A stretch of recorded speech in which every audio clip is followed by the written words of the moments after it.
اللهم صل على سيدنا محمد يا رب صل وسلم دائما ابدا على حبيبك.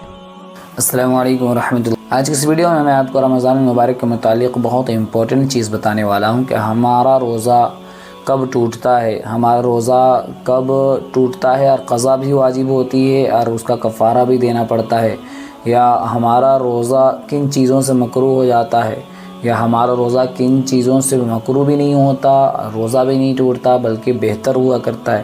تو وہ ساری چیز آپ کے سامنے بیان کرنے کی کوشش کروں گا. آپ سے گزارش ہے کہ اس ویڈیو کا آخر تک بنے رہیں تاکہ آپ کا رمضان المبارک کے جو امپورٹنٹ مسائل ہیں، جو روز مرہ کے جو مسائل ہیں، وہ آپ تک پہنچ سکے. کچھ لوگوں کا سوال بھی آیا تھا تو اس سوال کا جواب بھی دے دوں گا، پھر آپ کے سامنے رمضان المبارک کے جو امپورٹنٹ مسائل ہیں وہ بیان کروں.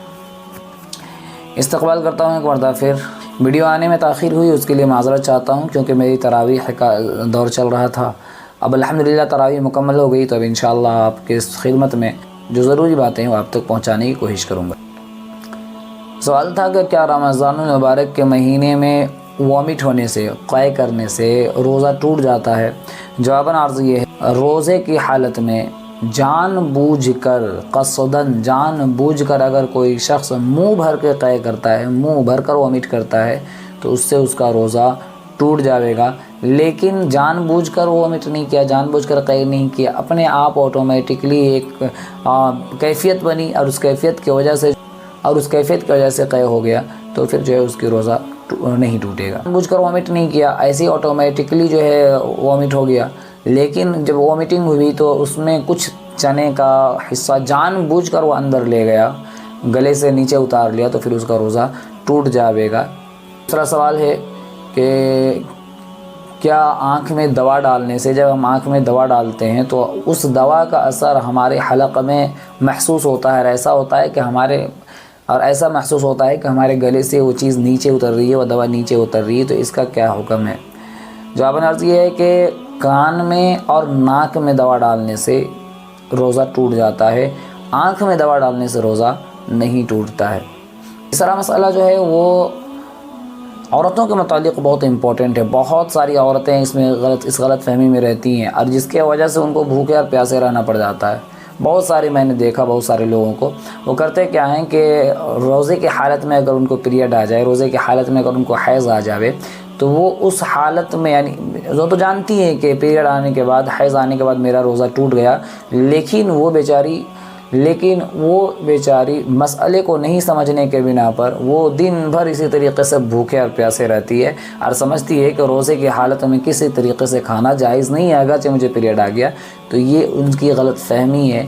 اگر آپ روزے سے ہیں اور آپ کو پیریڈ آ گیا، حیض آ گیا، تو آپ کا روزہ تو ٹوٹ جائے گا، لیکن آپ کو بھوکے پیاسے نہیں رہنا ہے. آپ کو اگر بھوک لگ رہی ہے آپ کھا لیں، آپ کو پیاس لگ رہی ہے آپ پانی پی لیں، آپ کو جس چیز کی بھی ہے آپ کو خواہش ہو رہی ہے کھانے کی، وہ چیز کھا سکتے ہیں، جو پینے کا من کر رہا ہے وہ پی سکتے ہیں. لیکن اس کا برعکس یہ ہے کہ آپ روزے کی حالت میں تھی، آپ کو پیریڈ آ گیا، اب آپ کو کھانا پینا ہے، شام تک جو چاہیں وہ کھا سکتے ہیں. ابھی پیریڈ چل ہی رہا تھا کہ اچانک آپ کا پیریڈ کا دور ختم ہو گیا، حیض آنا بند ہو گیا، آپ پاک ہو گئیں. اب مسئلہ یہ ہے کہ اب آپ کو کھانے کی اجازت نہیں ہے. مثال کے طور پر آپ کا پیریڈ چل رہا تھا، پیریڈ آپ کا بند ہوا 10 بجے دن میں، اب آپ کو مکمل یقین ہو گیا کہ اب میرے کو پیریڈ نہیں آنے والا ہے، تو اب آپ کو حکم یہ ہے کہ آپ 10 بجے سے لے کر شام تک کچھ بھی نہ کھا، روزے داروں کی طرح رہیں، روزے داروں کی حالت جیسی بنا لیں، انشابت اختیار کر لیں. یہ آپ کے لیے حکم ہے. روزہ ٹوٹ جاتا ہے ایسی چیزوں سے جو عام طور پر نہیں کھائی جاتی ہے، جیسے لکڑی، لوہا، یا ان سب چیزوں کو گلے سے نیچے اتار لینے سے بھی روزہ ٹوٹ جاتا ہے، لیکن کفارہ لازم نہیں آتا، صرف قضا واجب ہوتی ہے. اسی طریقے سے روزے کی حالت میں دانت سے یا منہ سے خون آنے سے یا بدن کے کسی بھی حصے سے خون آنے سے روزہ آپ کا نہیں ٹوٹتا. البتہ حقہ، بیڑی، سگریٹ روزے کی حالت میں اگر ان سب چیزوں کا استعمال کریں گے تو آپ کا روزہ ٹوٹ جاوے.